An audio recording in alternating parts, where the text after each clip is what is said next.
Well, there are just 2 more trading days left before December is here, and we're getting the market mistletoe out, suggesting we could have a Santa rally. My name is Jessica Amir, a market strategist here with Moomoo. It's great to have your company on this Wednesday, the 26th of November. So the S&P 500 and the Nasdaq are up for the third straight day. The Aussie markets, ASX 200 and Hong Kong's Hang Seng, though, well, they're playing catch up. I guess we need to reflect on who the biggest riser is from bottom to top now out of the major indices.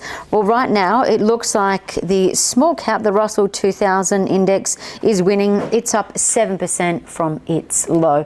That's quite interesting. Meanwhile, precious metals, gold and silver are springing back to life. Gold is up 6.3% from its October low. What's behind all this, you ask? Well, the greater probability of that US rate cut in December 11, perhaps an early Christmas present for some. So the fact is, we are getting greater chances that the Fed are going to cut interest rates next month. So now the market is banging on the fact that we have an 81% chance of a cut, and just days ago there was 30% chance of a cut.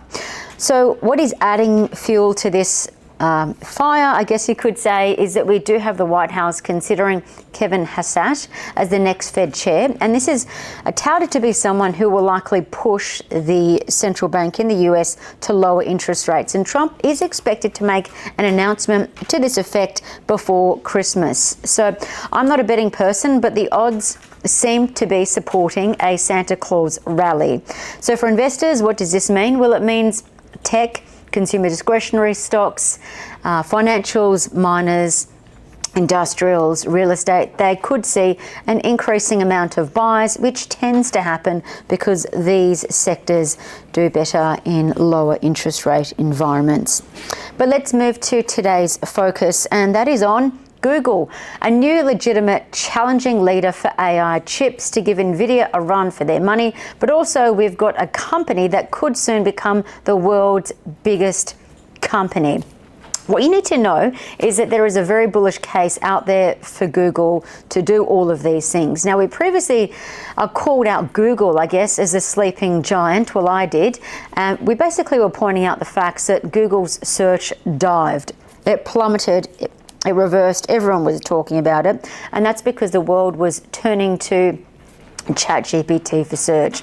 But beneath the surface, Google was making a lot of headway. So Google actually has started talks with Meta to buy chips from Google.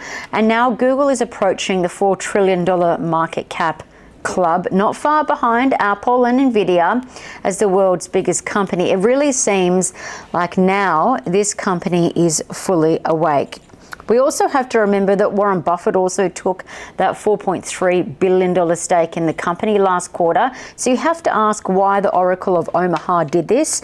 Well, I think there are several reasons, and there are several reasons all in all supporting the bullish case for Google that you need to, I guess, pause and reflect on. The first thing is this. So we spoke about it yesterday, their tensor processing units, or TPUs.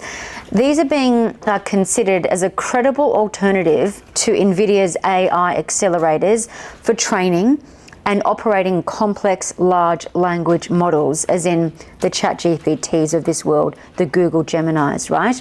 The second bullish case for Google is that Google's TPUs were specifically built for their own search and their matrix multiplication. Now, what this basically means is Google developed the TPUs using Broadcom's help, again, like we were saying yesterday, just so that they could get better results from their own search when people were typing in their queries into Google. And they also wanted to, of course, boost their own efficiency. But the fact that TPUs were specifically built for AI-related work suggests that they're more specialized than Nvidia's GPUs. But the other fact is that we're getting a lot of commentary out there saying that they actually need a lot less power. The third bullish case for Google is that this is really exciting AI names such as Anthropic and Salesforce, because these companies are now demanding TPUs, and the biggest AI developers are actually looking to reduce their dependence that they've had for a long time on Nvidia. Now, this basically suggests that there is huge potential here, a huge market that is yet to be tapped into for TPUs. So you have to then wonder, what about the hyperscalers like Microsoft and Amazon? Will they move to then buying Google's chips? I think that this is a concern that is being reflected in Nvidia's shares, and the fact that we saw Nvidia's shares falling to fresh lows overnight suggests that. Nvidia fell 2.6% overnight. Google rallied up to a brand new record. Let's go back to Nvidia. Nvidia has continued to crumble. It's almost in a bear market. It's now down 16% from its record all-time highs. But yes, we do know in the past, looking at history, Nvidia has had a history of experiencing strong and severe crashes followed by rallies up to new records. Again, that's what's occurred in history.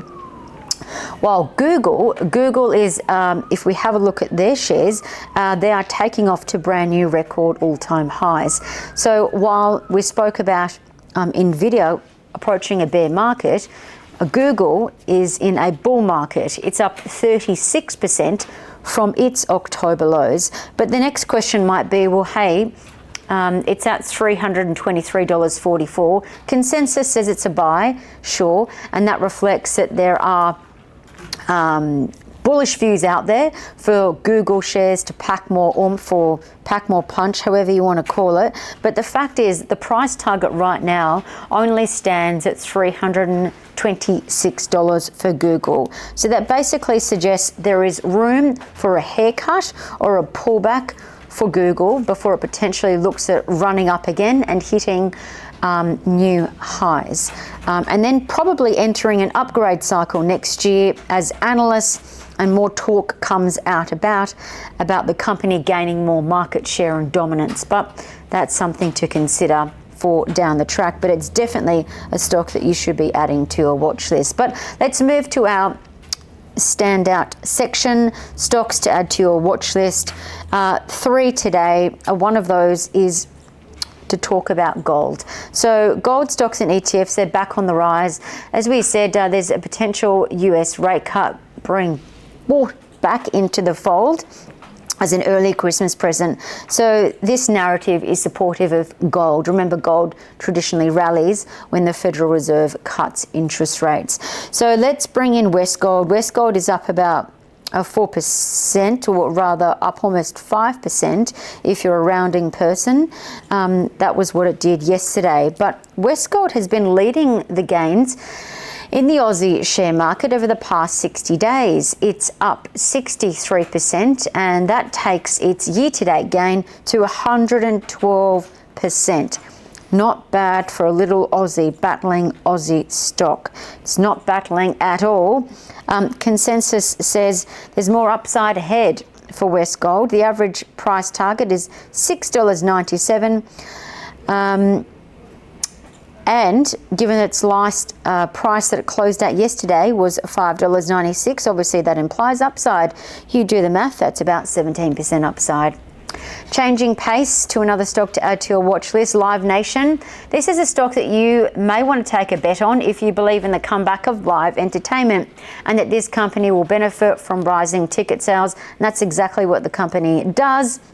They basically sell tickets. So their shares could be on the move, and we are seeing that they're starting to move again now. So last night they closed up about 3%.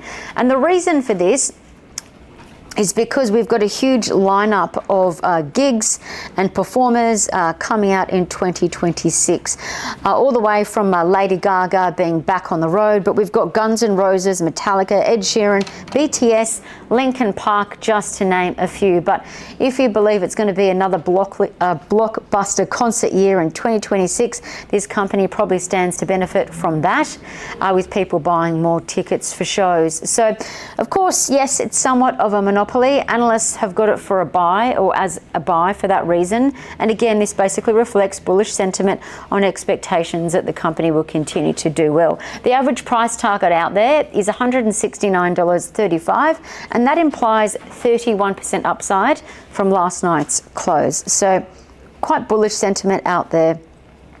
However, I think we do need to say that just like the broad market has been falling over the past little while, this stock has come under pressure over the past month. So Live Nation has fallen about 15%, and that's erased this year's gains. But it could be a stock making a big comeback in 2026, which is why we think you should be adding it to your watch list. Spotify, this is another stock to watch. So they're expected to raise prices in the next quarter. That's the first quarter of next year. That'll be their first time that they've increased prices in about a year and a half, and this is all according to Financial Times. So they're doing great things, of course, with their content. I don't know if you use Spotify, but I recently moved to Spotify, ditching Apple. But Spotify is, of course, adding more podcasts, they're adding more music, and they are now, you could say, the leader in music streaming versus Apple. Analysts have got this stock as a buy, and that's supported by perhaps what you could say are sticky active users. So 713 million monthly active users is not bad. Better than a kick in the face with a golf shoe. Stay safe, happy trading.